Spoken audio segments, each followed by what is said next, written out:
1800년대 노르웨이의 과학자이자 탐험가로 활동을 했던 프리드쇼프 난센이라고 하는 사람이 있습니다. 과학자고 탐험가라고 말씀을 드렸습니다.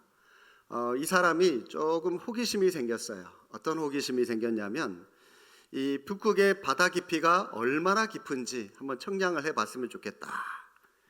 그래서 굉장히 긴 밧줄을 구입을 해왔습니다. 구해와서 무거운 추를 달고 바다 밑으로 내려가요. 어느 정도 이 밧줄이 바닥에 닿는지 알아보려고 시도를 합니다. 그런데 이 준비한 밧줄이 바닥에 닿질 않는 겁니다. 할 수 없이 그 다음 날에 더 길게 또 준비를 해서 갔어요. 또 안 닿아요. 그 다음 날에도 전보다 또 더 길게 또 여러 번 이렇게 시도를 해봤지만 결국 이 북극의 바다의 깊이를 도무지 알 수가 없었습니다. 이유가 뭘까요? 왜냐하면 여러분, 이런 원시적인 방법으로 이 바다의 깊이를 측량할 수 없을 만큼 북극의 바다가 그만큼 굉장히 깊었기 때문입니다. 하나님의 은혜라고 하는 것도 마찬가지입니다. 하나님의 은혜가 얼마나 넓고 얼마나 큰지 우리의 좁은 머리로는 감히 측량할 수 없습니다. 다만 우리는 우리 자신이 깨닫는 만큼만 하나님을 알고 깨닫는 만큼만 하나님의 은혜를 맛보며 살아가고 있는 것이죠.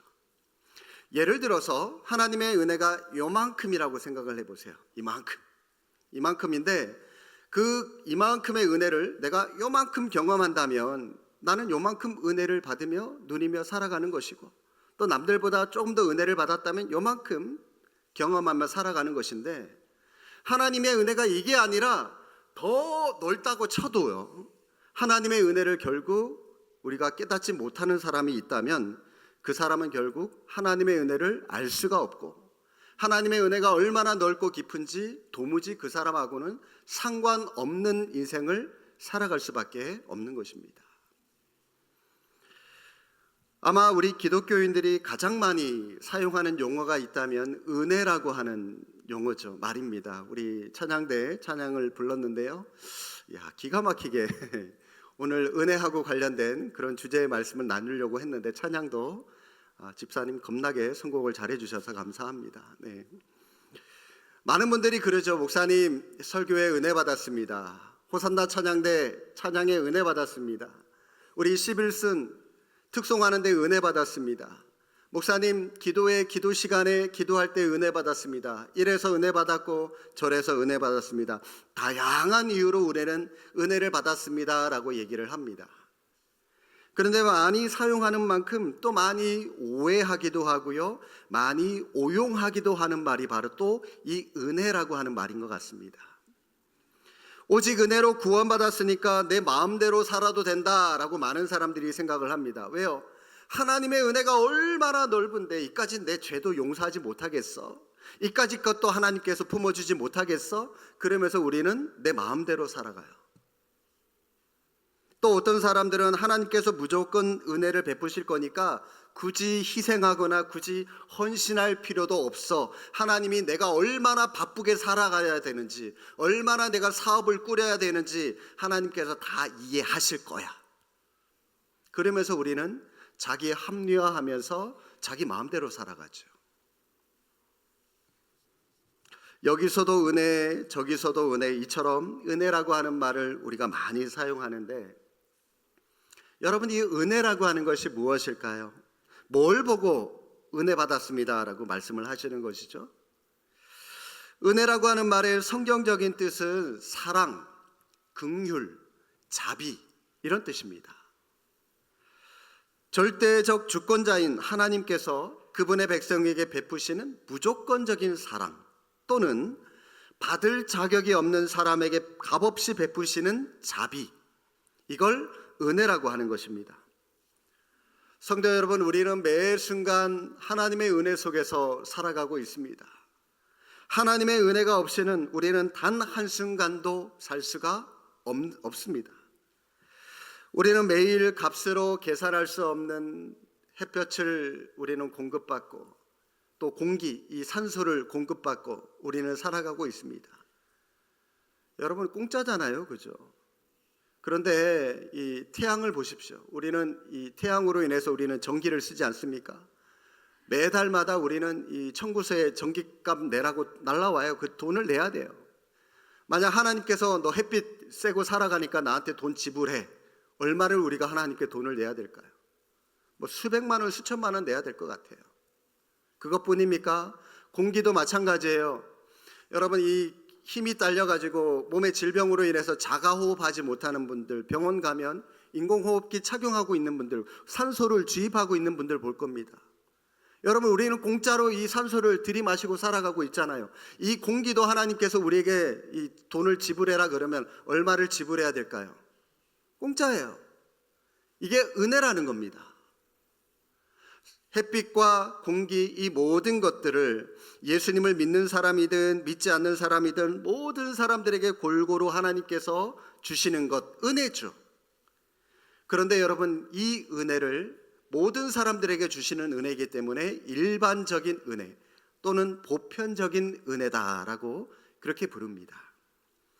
그런데 여러분, 이것보다도 더 특별한 하나님의 은혜가 있습니다. 뭘까요? 은혜 중에 진짜 은혜는 예수 그리스도의 보혈로 죄사함을 받고 구원을 받는 것입니다. 내가 하나님의 자녀가 되는 것입니다. 영생을 받고 천국에 들어가는 것입니다. 그런데 여러분, 이 은혜는 아무에게나 다 주시는 것이 아니라 예수 그리스도를 나의 구원자로 믿는 자들에게만 주어지는 것이기 때문에 이걸 제한적인 은혜라고 하는 것이기도 하고요. 또 예수님을 믿는 특별한 사람들에게 주시는 은혜이기 때문에 이것을 특별 은혜 또는 특별 은총이다, 그렇게 부릅니다. 오늘 이 자리에 앉아 계신 저와 여러분들은 이러한 하나님의 특별한 은혜를 다 받으신 줄로 믿습니다. 아멘. 이처럼 우리는 하나님의 은혜의 영향을 받으면서 살아가고 있습니다. 그런데 우리 가운데 하나님의 은혜가 아니라 다른 것의 영향을 받으면서 살아가고 있는 사람들도 많이 있죠. 여러분은 무엇의 영향을 받으면서 살아가고 계십니까? 아마 지금 말씀을 듣고 있는 이 순간에도 여러분 중에 어떤 분은 말씀에 집중하지 못하고 주식 시세를 놓고, 야, 이거 주식이 오를까 내릴까, 내일이면 올라야 될 텐데, 아마 그런 생각하고 계신 분이 있다면 그분은 하나님보다도 주식의 지배를 받고 있다 보셔도 무방합니다. 우리나라에는 약 6만여 개의 교회가 있습니다. 그 많은 교회를 무엇이 지배하고 있을까요? 목회자가 지배하고 있는 교회도 있을 것이고, 아니면 평신도 중에 어떤 특정 인물이나 아니면 그 교회의 전통이 지배하고 있는 교회도 있을 겁니다. 그런데 여러분, 이런 교회는 하나님이 기뻐하시는 교회가 아닙니다. 하나님이 기뻐하시는 교회는 사람이, 제도가 그 교회의 주인이 되는 것이 아니라 하나님이 지배하시는, 하나님이 주인 되시는 그런 교회가 하나님이 기뻐하시는 교회인 줄로 믿습니다. 성도 여러분, 그러면 하나님이 지배하시는 교회, 어떤 교회가 하나님이 지배하시는 교회일까요? 예전에 이 코카콜라 회사의 회장이 했던 유명한 말이 있습니다. 내 혈관에는 피가 흐르는 것이 아니라 코카콜라가 흐르고 있다. 여러분, 이게 무슨 말일까요? 그만큼 내가 심혈을 기울여서 이 사업을 위해서 내가 온 마음과 온 젊음을 다 쏟겠다라고 하는 그런 의미의 말인데, 그런 정신으로 기업을 이끌었기 때문에 이 코카콜라를 세계 최다 판매 음료수로 만들 수가 있었던 것이죠. 그렇다면 여러분, 그리스도인인 우리의 혈관에는 뭐가 흘러야 되겠습니까? 말할 필요도 없이 우리의 삶은 예수 그리스도가 지배해야 되고, 우리의 혈관에는 예수 그리스도의 보혈, 그분의 피가 흘러야 될 줄로 믿습니다. 여러분, 우리의 피에, 우리의 혈관 안에 무엇이 흐르고 있느냐 질문을 받았을 때 자신 있게 내 안에는 예수 그리스도가 있습니다, 내 안에는 예수 그리스도의 보혈의 피가 흐르고 있습니다 라고 담대하게 말할 수 있기를 주님의 이름으로 축복합니다. 더 나아가 여러분, 우리 개인뿐만이 아니라 우리 교회도 예수 그리스도의 피가 흐름으로, 그 피로 인하여 하나님의 은혜가 흘러넘치는 그런 귀한 은혜의 교회가 될 수 있기를 주님의 이름으로 축복합니다. 사람들이 살아가는데 다양한 부류의 사람들이 있죠. 그런데 크게 세 가지 유형의 사람들이 있다고 합니다. 첫 번째는 자기가 잘났다고 생각하고 살아가는 사람들이죠. 나 잘났어. 나 멋져. 이 사람들은 자신에 대해서 스스로 만족한 사람이기 때문에 부족함이 없습니다. 그래서 이런 사람들은 아무것도 의지할 필요가 없는 사람들이죠. 이런 사람들에게 예수 한번 믿어보십시오, 신앙 한번 가져보십시오 그러면은 코웃음칩니다. 종교 따위는 필요 없어. 신을 믿느니 나는 내 주먹을 믿어. 예수를 믿는 너희들보다 내가 훨씬 더 바르고 훨씬 더 착하게 살고 있어 라고 그들은 자신만만해합니다. 스스로 착하다고 생각하는 사람, 스스로 만족하다 생각하는 사람은 예수님을 믿기가 굉장히 어렵습니다. 자기가 너무나도 잘났기 때문에 뭐가 아쉬워서 예수님께 빌고 예수님께 하소연하고 예수님 찾아오겠습니까? 그러나 여러분, 스스로 부족하다 생각하는 사람은 자기가 부족하다는 것을 알고 그 부족함을 내 힘이나 내 능력으로 채울 수 없다는 것을 알고 하나님께 내 부족함을 채워주십시오, 하나님의 은혜를 간구할 줄 아는 것이죠. 세상을 살아가는 두 번째 유형은 열등감에 사로잡힌 사람입니다. 이 사람은 첫 번째 유형의 사람과 완전히 상반된 사람이죠. 자기 자신에 대해서 만족하지 못하는 것은 물론이고요, 자신감도 없고요, 무슨 일을 해도 나는 안 돼, 나는 할 수 없어, 부정적인 평가부터 내려놓고 시작을 합니다. 심지어 자학하기도 하고요, 시작하기도 전에 포기부터 하는데 다른 사람들이 뭔가를 잘한다라고 칭찬을 해주도요, 그 사람은 칭찬으로 받아들이질 못해요. 야, 저 사람 날 비아냥거리는 거야, 저 사람 날 조롱하는 것일지도 몰라. 항상 부정적으로 출발하니까 모든 사람들의 칭찬도 다 부정적으로 받아들여요. 이런 태도로 살아가기 때문에 실제로 그들은 뭘 해도 안 돼요. 하는 일마다 안 된다고 생각하면 하는 일마다 안 될 수밖에 없는 것이죠. 그렇지 않습니까? 그리고 세상을 살아가는 마지막 유형은 은혜로 살아가는 사람입니다. 은혜로 살아가는 사람. 이 사람은 자신이 부족한 사람인데도 하나님께서 나에게 이렇게 은혜를 주셔서 여기까지 나를 인도하여 주시고 여기까지 나를 이렇게 지켜주셨구나라고 하는 것을 알고 있기 때문에 모든 것이 감사한 겁니다. 이래도 감사하고 저래도 감사하고 불평이 없는 사람입니다. 모든 것을 은혜로 여기며 살아가고 있는 사람이죠. 제가 이전에 섬겼던 충현교회는 매년마다 이 항종직 선거를 합니다. 투표를 합니다.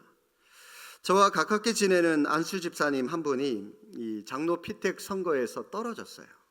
몇 표 차이로 떨어졌습니다. 그런데 그분은 당선이 아닌 낙선에 감사하면서 자기는 정말 이 장로의 자격이 없는 사람이다라고 말하면서 교회를 생각하면 자기가 떨어진 것이 오히려 하나님의 은혜입니다, 하나님의 은혜입니다 말하는 것을 본 적이 있습니다. 다른 사람들 같으면 이 떨어졌다고 상처받고 낙심해 있을 텐데, 실제로 제가 지금까지 여러 교회를 부목사로 사역을 하면서 이 피택 선거에서 떨어졌다고 하던 봉사도 다 내려놓고 몇 개월 동안 상처받았다고 교회도 나오지도 않고 심지어 다른 교회로 교회를 옮기는 그런 성도들도 저는 많이 봤거든요. 그런데 그분은 아무렇지도 않게 평소 받고 있는 사역훈련을, 제자훈련 다음에 이제 또 사역훈련이라는 게 1년짜리가 또 있거든요. 그 훈련에 또 열심히 임하는 모습을 보면서 제가 그분의 그 모습에 크게 감동받았던 적이 있었습니다. 2년 뒤에 이듬해 또 한번 떨어지고 2년 뒤에 이제 이분이 장로님으로 당선이 되어서 현재는 장로님으로 사역하고 계신데, 여러분, 이게 바로 이 은혜로 살아가는 그런 사람의 모습이 아닐까요? 세상 사람들은 어떤 일에 감사하기도 했다가 조금만 자기 마음에 안 들면, 조금만 자기 뜻대로 안 되면 금세 원망하고 금세 불평하고 비난합니다.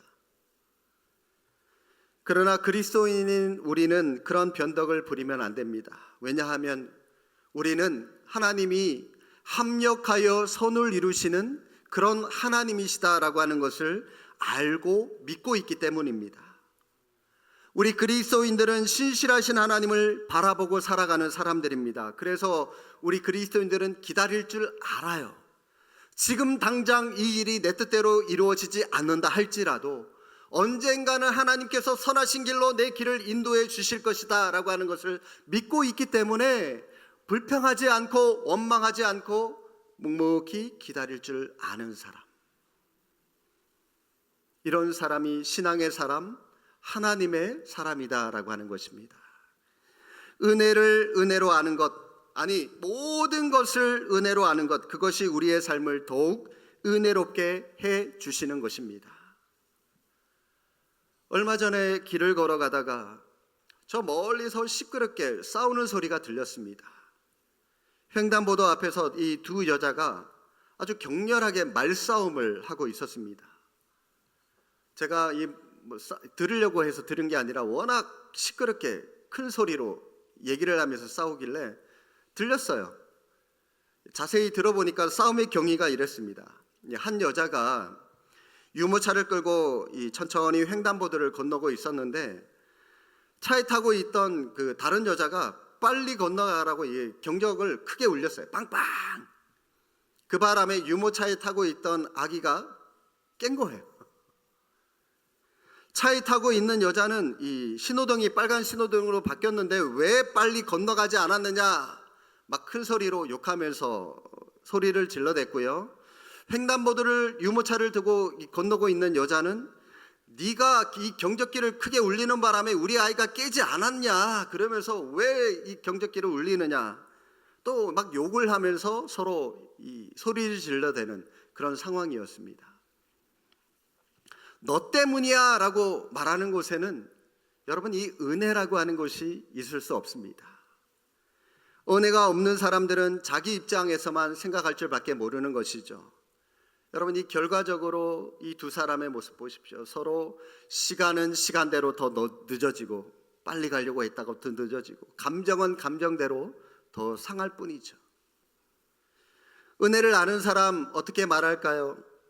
아이를 데리고 건너시는데 기다리지 못하고 제가 경적을 크게 울려서 죄송합니다.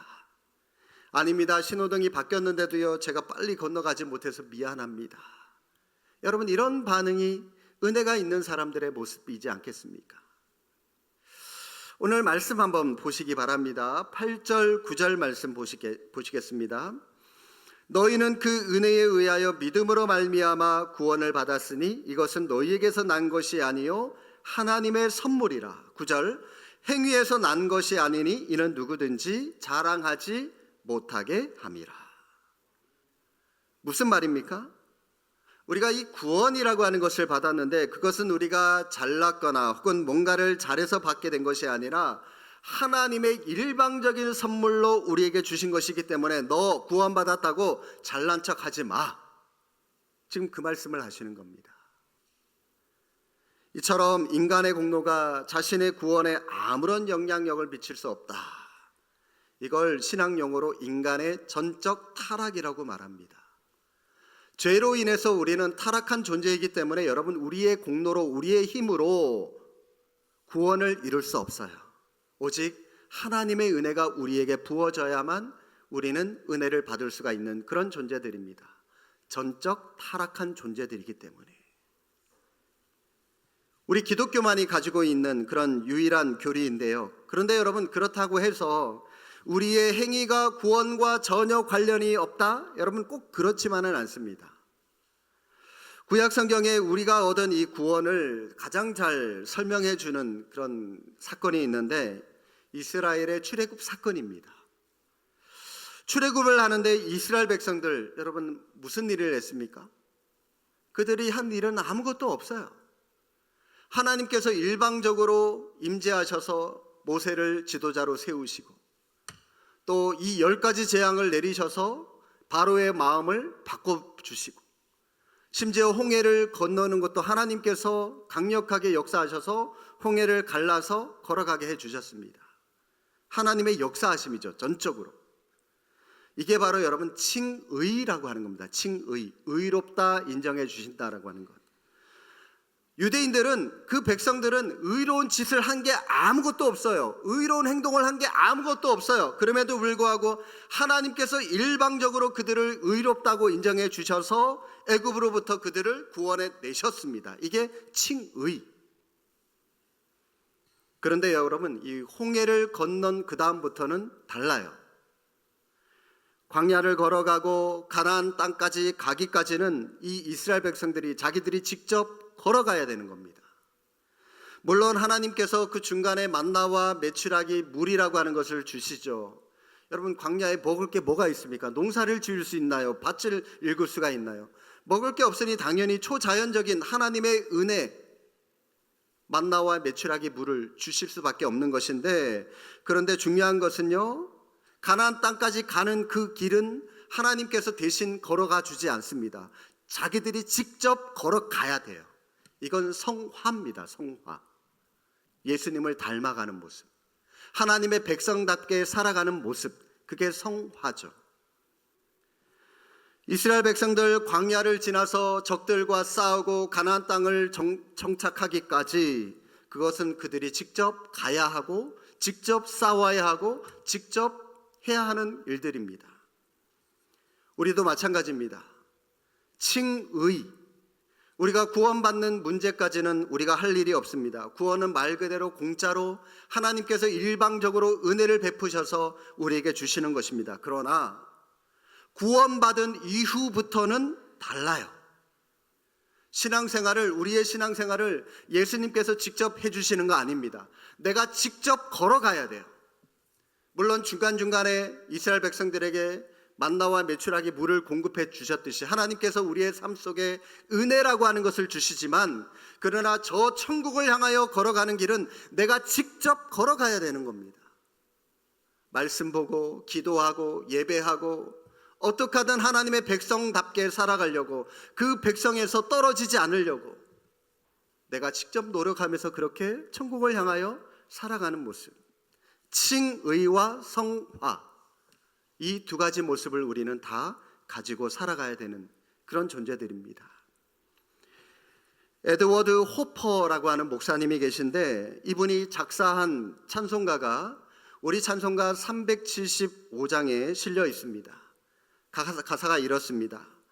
나는 갈 길을 모르니 주여 인도하소서. 어디 가야 좋을지 나를 인도하소서. 어디 가야 좋을지 나를 인도하소서. 설교 끝나고요, 마지막 때 부를 찬양입니다. 호퍼 목사님이 목회하는 곳은 미국의 뉴욕의 항구입니다. 그곳에서 목회를 했는데, 이 항구에서 목회하는 사람답게 교인들이 대부분 선원들이었습니다. 그들은 늘 지도와 나침반에 의지를 해서 일과를 보냅니다. 배를 타고 일과를 보냅니다. 그럼에도 불구하고 나는 갈 길 모르니 주여 인도하소서라고 하나님께 기도하며 하나님께 고백하며 살아가는 사람들입니다. 그렇다고 그들이 아무것도 안 하고 가만히 있으면서 하나님 무조건 나를 인도해 주십시오, 그렇진 않습니다. 때로는 모진 비바람과 싸우면서, 때로는 거친 파도 속에서 지도와 나침반을 보면서 자신들이 직접 배의 항로를 정할지라도 실제로 자신들의 배를 인도하시는 분은 주님이십니다.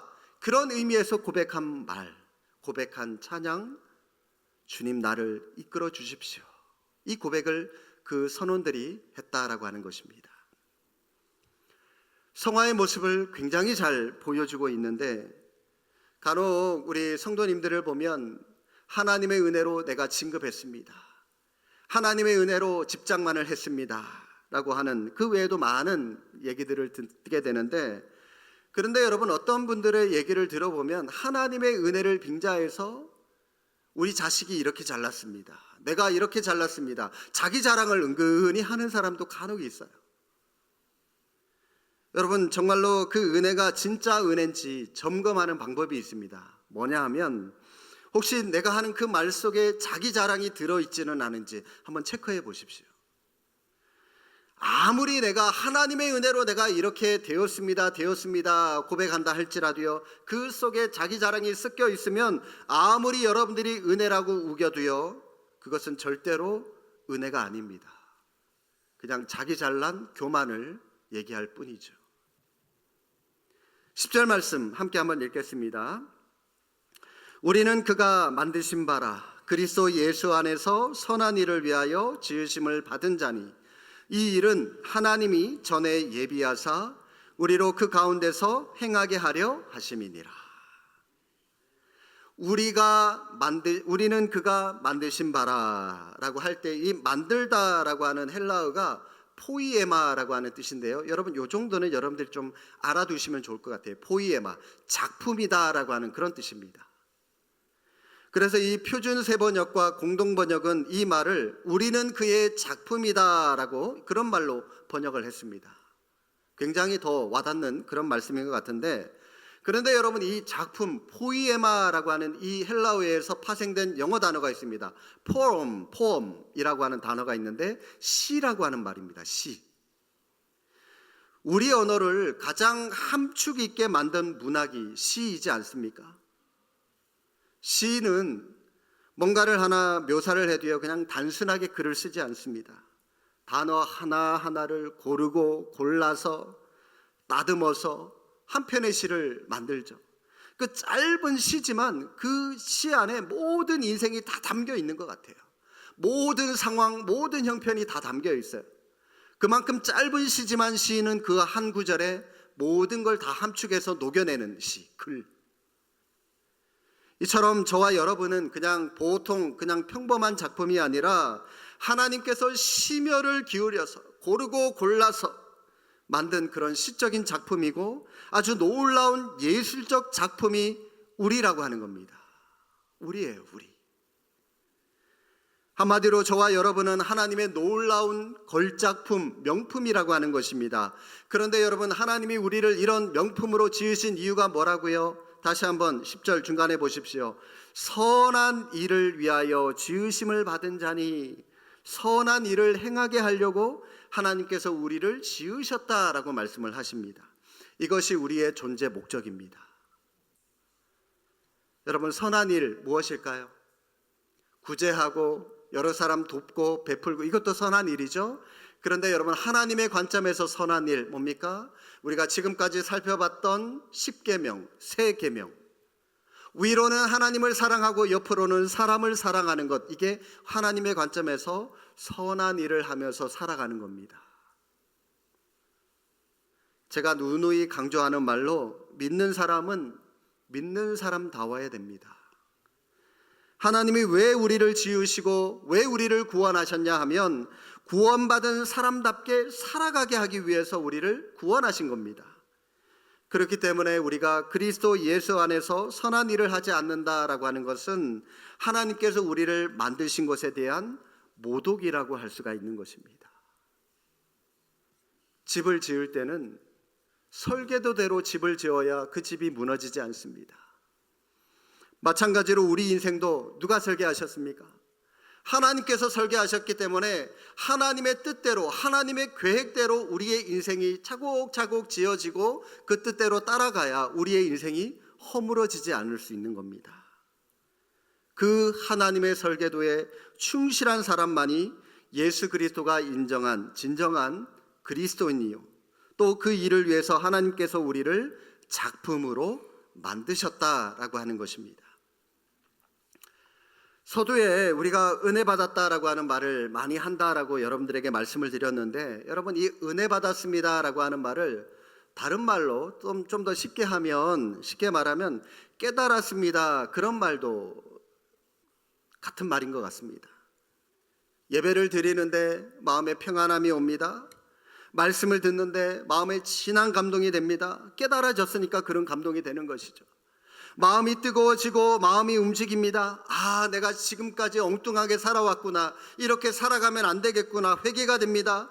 오늘 하나님이 주신 이 말씀대로 내가 살아가야 되겠구나, 도전이 되고 결단이 됩니다. 여러분, 이게 깨달아진 거고 이게 은혜 받은 것이죠. 그런데 여러분, 그 무엇보다도 진짜 은혜 받았다라고 할 때의 그 은혜는 내가 말씀을 통해서 구원받은 사람이었구나, 내가 하나님의 백성이었구나, 예수님의 제자였구나, 내가 이런 놀라운 은혜를 받은 사람이구나 라고 하는 것, 이걸 깨달아지고 그 사실에 감격이 되고 감사가 되고 찬양이 되고, 그래서 그것 때문에 내 마음에 평화가 넘쳐나고 기쁨이 되는 것,